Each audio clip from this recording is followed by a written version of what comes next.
comments. I understand that we're going to vote on this in second reading. This is a project we need to get up and going. There's some urgency to this. And I guess I would just say that going forward, if we can use, at least give our local law firms, Buckingham I know does this type of work, and you don't know, I'm not showing you anything you don't know. Dave Ketter does, and Black and Custody do, just for the simple reason that when the City of Columbus are engaging in large capital projects which require sophisticated legal work, you may not be surprised that they're not coming to Canton. They're taking Canton's law firms. They're using Columbus's law firms, and the same with Cleveland. And so I think if we're going to use the taxpayers' dollars, we should do everything we can to try to keep those funds in Canton and in Stark County at a minimum. So I mean, I understand there's urgency to this particular contract, but I hope we can look at that a little more going forward. And I'm all for that, but as I said, Massillon too used Bricker because of their special expertise. And but yeah, I will do my best to use local law firms in the future. I promise that. Did you read my mind about Massillon? I saw the look on your face. That's not that doesn't get me all excited. I understand. Sorry. No, thank you. He covered the question. Thank you very much. That's my concern also. Local people, our money leaves our, it gets spent in Columbus. It doesn't get spent in Canton, Ohio.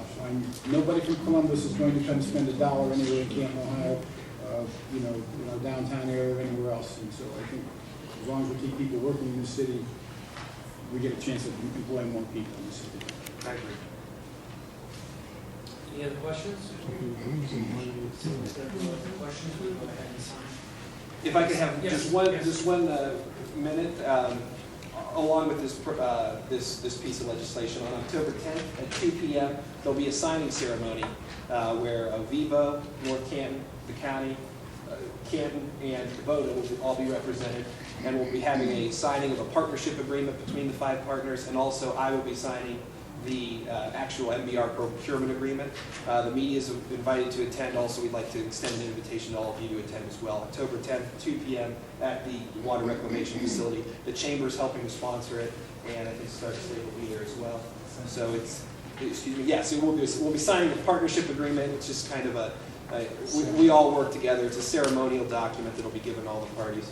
But the actual procurement agreement will be signed as well. So I wanted to extend an invitation to everybody. Tracy got my attention there. So. Move we adopt ordinance 15. Second. It's been moved and seconded to adopt ordinance 15. Any remarks on this ordinance? Mr. President. Yes. Member Hoff. Thank you, sir. I will be voting no on this because repeatedly council has asked the question of, unless it's a specialized program or process, that we start looking for local people where we spend our money. I think it's time we take a stand and show them how we take by saying no to this one. I understand there are other ones that can only be handled by outside counsel from outside our county, and I understand that's part of sometimes happens. But this one could have been done within at least the city of Canton, possibly the county, so I would vote no on it. Thank you, Member Hawk. Any other remarks?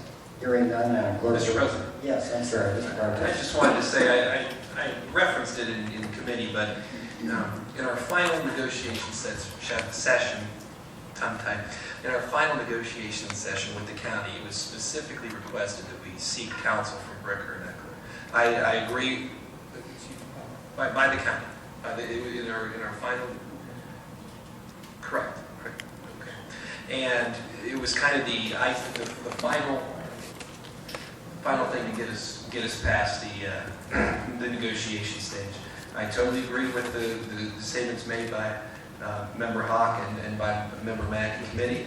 I'm dedicated to using local attorneys. I myself, as a client, would prefer to have a local attorney that I could walk down the street and visit, as opposed to having to call on the phone or having them come up from Columbus to meet me. But this was a situation where it was specifically requested that we use this law firm. It was the final, final straw that got us over the hump there with the county and the negotiations.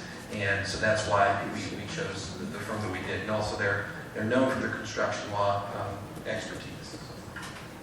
And I would just add, I know Director Bartos is a lawyer, and a lot of this predates you coming into the administration.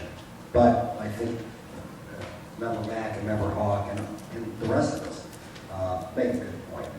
We should and must get local people working in our community. And if we have an opportunity to give contracts, they should first and foremost be local.